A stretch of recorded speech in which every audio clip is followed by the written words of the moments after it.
Assalamualaikum warahmatullahi wabarakatuh. Assalamualaikum warahmatullahi wabarakatuh. Salam dan bahagia Bapak Guru hebat, guru penggerak di seluruh Indonesia. Kami calon guru penggerak angkatan 11 dari SMA Negeri 5 Kota Lubuk Linggau. Saya Ibu Priscilia Julisianti bersama rekan saya Vera Dwi Putri dan rekan saya Ibu Reni Midayanti.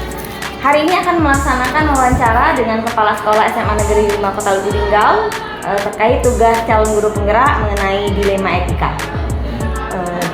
Berikut wawancara yang akan kami lakukan dimulai oleh Ibu Vera, dipersilakan. Oke, terima kasih Bu Cici. Ya, Pak Jamal, Ya. Gimana kabarnya Pak? Alhamdulillah hari ini sehat dan bahagia, habis senam nih. Ya, Alhamdulillah ya Pak ya. Dan Bu Cici, Bu Vera juga dan Bu Reni juga sehat walafiat Ya, sebagai guru hebat. Amin, amin, amin. Luar biasa Pak ya. Ya. Oke, jadi kita langsung saja Bapak untuk wawancara hari ini, boleh Pak ya? Ya. Oke, jadi mungkin nanti ada beberapa pertanyaan yang akan kami sampaikan kepada Bapak secara bergantian nantinya. Jadi langsung saja Pak, pertanyaan pertama, selama Bapak menjabat sebagai Kepala Sekolah di SMA Negeri 5 Kota Lubuk Linggau ini, bagaimana cara Bapak dapat mengidentifikasikan kasus-kasus yang merupakan dilema etika atau bujukan moral selama ini Pak? Ya. Sebagai kepala sekolah memang terkadang pasti ada masalah ya. Masalah itu bisa juga dilema etika, bisa juga bujukan moral. Tapi kita paham bahwa kalau yang dikaitkan dengan dilema etika ini antara benar dan benar. Ketika kita memutuskan sesuatu itu kan kita perlu memahami dulu masalah itu sendiri. Apakah nanti masalah ini bisa menjadi benar atau tidak? Karena kadang-kadang masalah itu benar bisa jadi benar. Begitu juga dengan rujukan moral, kadang-kadang rujukan moral itu bisa jadi benar dan salah. Seperti itu. Artinya memang masalah itu kita coba dipahami terlebih dahulu. Gitu. Ya, artinya dipahami, Ya. ditelusuri akar masalahnya apa dulu ya Pak ya. Oke, selanjutnya Bapak, bagaimana Bapak menjalankan pengambilan keputusan di sekolah Bapak, Ya. terutama untuk kasus-kasus di mana ada dua kepentingan Bapak, yang sama-sama benar atau sama-sama mengandung nilai kebajikan. Ya. Biasanya seperti apa Bapak? Ya, ketika kita mengambil keputusan itu mungkin kalau saya barangkali harus memandang dari bagaimana kepedulian, rasa kemanusiaan. Artinya kita tidak buru-buru memutuskan sesuatu. Banyak pertimbangan-pertimbangan yang kita kaji dari rasa peduli dan rasa sayang, juga dari kemanusiaan dengan masalah yang sedang dihadapi seperti itu. Apakah itu di etika, apakah itu bukan moral, seperti itu. Jadi mengedepankan kepedulian Ya. dan kemanusiaan ya Pak ya. Oke, yang ketiga Bapak, Ya. bagaimana langkah-langkah atau prosedur yang biasanya Bapak lakukan untuk mengambil keputusan yang seperti ini tadi? Kalau langkah-langkah seperti ini, kita barangkali kita ada tim. Ya, Tim ya, apa? Pak. Tim kerja lah seperti itu. Jadi langkah-langkahnya mungkin kita melihat dulu prosedur ketika kita mengambil keputusan. Misalnya kita mau memberhentikan seorang siswa barangkali, maka prosedurnya mungkin berawal dari panggilan pertama, panggilan kedua, panggilan ketiga. Kalau memang orang tuanya tidak kooperatif, barangkali kita juga punya program home visit. Nah, kita kunjungi bersama kepala sekolah kalau pada saat saya ada waktu, atau bersama wakil kepala sekolah. Kita juga libatkan guru guru BK dan juga wali kelas. Ya. Sehingga dengan demikian langkah-langkah itu yang kita pakai sebelum kita memutuskan masalah itu sendiri. Ya, jadi intinya ada tim kerja, Ada tim tidak kerja. sendirian Ya. ya Pak ya. Jadi pemikiran itu dikumpul bersama-sama. Dan tentunya kalau siswa itu sesuai dengan kebutuhan dan Ya. tidak merugikan siswa lah ya Pak ya. Ya. Karena saya berprinsip gini, saya bukan bos. Ya. Kalau bos, bos sendiri. Ya, tim kerja ya, Pak. Tim kerja. Oke, dan satu lagi Bapak dari saya, hal-hal apa saja yang selama ini yang Bapak anggap cukup efektif dalam pengambilan keputusan yang menurut Bapak melibatkan dilema di sini? Ya, barangkali yang perlu kita pikirkan dampak dari keputusan itu sendiri. Apakah berdampak lebih banyak negatifnya daripada positif atau bagaimana? Jadi ada pertimbangan dampak dari kalau memang kita kasus siswa, dampak siswa itu sendiri bagaimana, dengan orang tuanya bagaimana, kalau memang terjadi pada guru, dampak keluarganya mungkin perlu kita perhatikan. Karena kita masih mempertimbangkan rasa kemanusiaan itu. Dia sebagai seorang PNS atau sebagai P3K, kita berpikir seperti itu.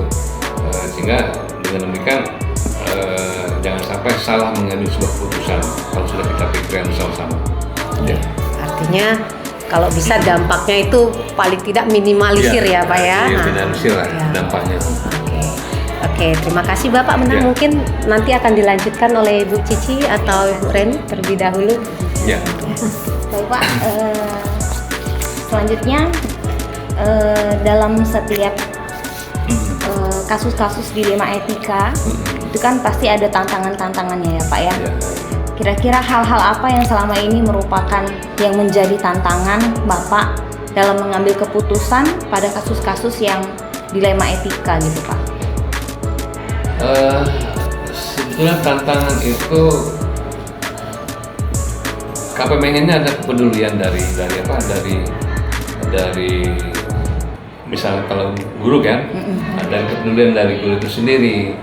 Ya, kalau yang kaitan dengan dilema etika ini sulit kadang-kadang. Ketika dia berbuat sesuatu, jangan-jangan dia melakukan itu terpaksa. Jadi benar dengan benar tadi. Sehingga harapan kami ya tantangan itu tidak akan selesai kalau tidak ada komunikasi. Oleh karena itu kami sebagai kepala sekolah perlu sekali komunikasi itu. Jadi dari dilema itu akan terserahkan dari komunikasi dan ada kooperatif dari guru itu sendiri. Jadi tantangannya komunikasi Pak ya. Komunikasi supaya bagaimana ya, keputusan tantangannya itu tentunya tidak peduli itu, tidak peduli itu sendiri. Nah, pengennya kami kan ada rasa peduli dengan kita sebagai seorang guru dengan siswa, dengan lingkungan yang ada, dan yakinlah bahwa wali murid pasti tahu kalau memang sudah disampaikan oleh siswa itu sendiri. Jadi tantangan ini. Oleh karena itu kami pengen untuk menjawab tantangan itu ada komunikasi antara saya sebagai pimpinan dengan guru atau siswa. Jadi pengambilan keputusan itu akan menjadi keputusan yang paling tepat untuk semuanya ya Pak ya. Selanjutnya Bapak, apakah Bapak memiliki sebuah tata kala atau jadwal tertentu dalam sebuah penyelesaian kasus dilema etika, atau Bapak langsung menyelesaikan di tempat, atau memiliki sebuah jadwal untuk menyelesaikan prosedur atau bagaimana itu Pak yang akan Bapak jalankan? Ya, kita menyelesaikan masalah tentu ada prosedur yang sudah saya pakai di awal, berawal dari panggilan pertama, panggilan kedua, panggilan ketiga, dengan program kompisip itu. Nah, jadi nanti kita terjadwal, tidak semata-mata keputusan itu diambil langsung. Nah, tapi kita perlu pertimbangan dengan panggilan pertama, panggilan kedua, panggilan ketiga sudah kompisip. Nah, kalau memang tidak bisa dibina lagi, tidak bisa diajak kerjasama lagi, ya terpaksa kita kembalikan ke orang tuanya. Dari kesepakatan, dari prosedur yang sudah kita pertimbangkan seperti itu. Artinya keputusan itu tidak kita langsung ambil secara langsung Pak ya, harus melalui beberapa prosedur, jadwal-jadwal dan yang lain. Karena kita punya pertimbangan kemanusiaan tadi. Iya. Nah, kalau misalkan anak-anak ketika sudah mengambil keputusan sekolah di SMA Negeri 5 ini mulai dari kelas 10 sampai kelas 12, artinya tamat. Harapan kami anak-anak itu tidak putus di jalan. Dan kita sudah sepakat dengan orang tuanya bahwa ketika anaknya sudah dititipkan di SMA Negeri 5 itu adalah anak kami. Nah, ketika di rumah anak mereka. Baik. Selanjutnya Pak, ada beberapa pertanyaan lagi Ya, yang Sir. mungkin nanti akan dilanjutkan oleh Bu Reni. Silakan Bu Reni. Ya, terima kasih Pak atas Ya. kesempatannya. Oke Pak, untuk terakhir 2 pertanyaan terakhir Pak. Untuk pertanyaan pertama, adakah seseorang atau faktor-faktor apa yang selama ini mempermudah atau membantu Bapak dalam pengambilan keputusan dalam kasus-kasus dilema etika ini Pak? Ya, mungkin bukan seseorang karena kita ada tim kerja, wakil-wakil kepala sekolah, kemudian guru bimbing, juga wali kelas, itu bisa kita harapkan masukan dari mereka, dan faktor-faktor masukan itu yang menjadi putusan saya nantinya. Ya, begitu juga dengan calon-calon guru penggerak nih, yang mereka baru mendapatkan ilmu pengetahuan, yang kadang-kadang saya libatkan untuk mencari solusi dalam mengambil keputusan seperti itu. Berarti tim kerja dulu ya Pak? Ya, Pak, kerja dulu sebelum dulu. Membantu mempermudah permasalahan Ya. sekolah. Oke Pak, untuk pertanyaan terakhir, dari semua hal yang telah disampaikan tadi Pak, pembelajaran apa yang dapat Bapak petik dari pengalaman Bapak selama mengambil keputusan dalam dilema etika ini? Ya, pelajaran pertama adalah bahwa keputusan itu tidak diambil secara buru-buru atau secara langsung, karena kita ada tim kerja. Langkah baiknya keputusan kita ambil itu dipahami oleh seluruh warga. Nah, jangan sampai warga sekolah, menurut saya, mulai dari kepala sekolah sampai ke guru-guru paham dengan masalah yang diambil. Artinya ada kebersamaan dalam mengambil keputusan itu. Artinya keputusan itu bukan hanya saya sendiri, bukan saya lari dan tanggal, bukan, karena saya adalah pimpinan, bukan bos. Kalau bos kan keputusan langsung. Terima kasih. Ya, baik Pak. Itu saja Pak pertanyaan dari saya. Saya kembalikan kepada Ibu Cici. Baik, jadi itu tadi yang wawancara yang kami lakukan sama kepada Bapak. Kami sebagai calon guru penggerak berterima kasih atas waktu dan kesempatan yang Bapak berikan.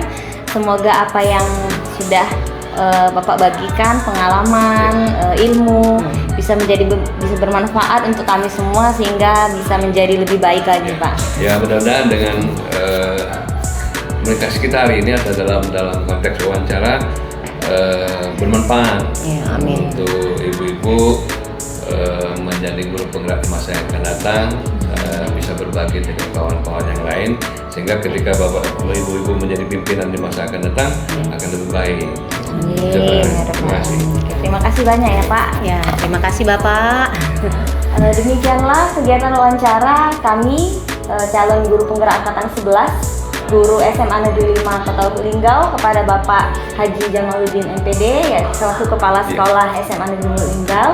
Kami akhiri, assalamualaikum warahmatullahi wabarakatuh. Assalamualaikum warahmatullahi wabarakatuh. Assalamualaikum warahmatullahi wabarakatuh. Ya Pak, kami akan melakukan kegiatan wawancara. Sebelumnya perkenalkan dulu, saya Nurfita Syafrima Dan saya Ibu Reni Widayanti. Kami CGP Angkatan 11 Kota Lubuk Linggau. Kami bermaksud mau melakukan wawancara dilema etika kepada Bapak. Namun sebelum itu kami mohon kegiatan Bapak untuk memperkenalkan diri Pak. Terima kasih. Kenalkan, nama saya Musa Saputra. Saya Kepala Sekolah SMP 73 Kota Lubuk Linggau. Nah, yang ingin ditanyakan boleh nanti, tapi jawabannya ini ya, biasa aja ya, nggak formal ya. Iya, Pak.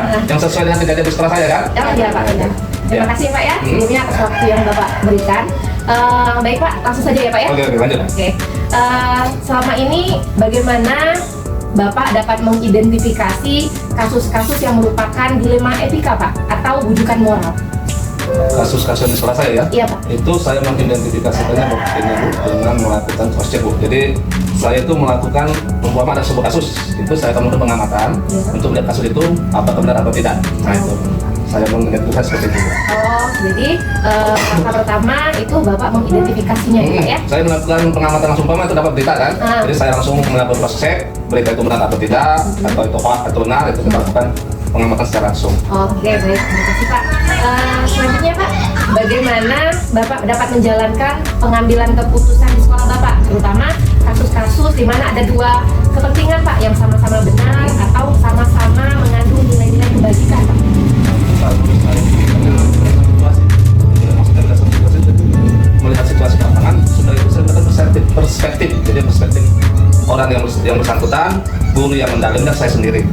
Jadi saya pada umumnya itu saya akan melakukan berdiskusi utama intinya itu saya berdiskusi Bu. Jadi setelah mendapat masalah itu saya akan berdiskusi dengan guru yang mendapati kasus itu secara langsung. Oke, baiklah. Jadi langkahnya Bapak lakukan adalah berdiskusi ya Pak ya? Iya, berdiskusi dengan guru. Oke. Selanjutnya Pak, langkah-langkah atau prosedur seperti apa Pak yang biasanya Bapak lakukan selama ini? Nah, kalau langkah-langkah yang saya lakukan itu seperti biasanya itu 4 langkah Bu. Itu yang pertama itu saya mengecek dulu permasalahan, kemudian saya akan menentukan pihak mana yang bermasalah, maksudnya bermasalah yang terkait Bu ya. Oh, iya. Yang ketiga itu mendiskusikan dengan dewan guru, dan yang terakhir itu membuat keputusan. Nah, namun jika ini berkaitan dengan tugas saya pribadi, maka saya akan putuskan sendiri dengan mempertimbangkan baik buruk aturan yang berlaku. Berarti Pak ada 4 ya Pak ya tadi Ya, Pak ya? 4. Oke. Hal-hal apa saja yang selama ini Bapak anggap efektif dalam pengambilan keputusan pada kasus-kasus dilema etika ini Pak? Hal-hal yang saya anggap Efektif, ya. Itu berdasarkan pengalaman itu yang efektif itu Bu, itu saya itu berbicara dengan orang itu terkait dengan dari hati ke hati Bu. Nah, jadi kita melihat keinginan dia seperti apa, jadi kita sinkronkan itu dari hati ke hati. Oke, berarti memang berbicara dari hati ke hati ya Pak ya? Nah, Berarti, Pak ya? face to face lah. Oh iya. Nah. Oke, hal-hal apa saja yang selama ini merupakan tantangan dalam pengambilan keputusan Pak pada kasus dilema etika ini Pak? Nah, tantangannya ini Bu, kadang itu kita kasihan. Nah itu, kadang itu kan kasus itu dalam pandangan dia ini salah, tapi setelah kita selidiki, oh dia melakukan ini rupanya ada suatu kebenaran. Jadi waktu kita membuat itu kasihan, itu intinya kasihan. Nah, kasihan. Intinya ada rasa peduli juga, kasihan juga, Benar. rasa keperikemanusiaan. Benar. Jadi kita tidak bisa menjadikan itu suatu kesalahan. Baiklah Pak, untuk pertanyaan selanjutnya saya akan menanyakan apakah Bapak memiliki sebuah tata krama atau jadwal tertentu dalam sebuah penyelesaian permasalahan dilema etika? Apakah Bapak langsung menyelesaikannya di tempat atau memang dijadwalkan? Nah, kalau masalah waktu itu kita melihat ini Bu, seberapa besar kasusnya. Jika kasus itu bisa diselesaikan dengan segera, kita selesaikan dengan segera. Tapi jika itu di suatu yang kasus menyangkut ke sekolah, mungkin kita atur jadwal tertentu Bu. Karena kita juga memerlukan cross check dan cross check kan.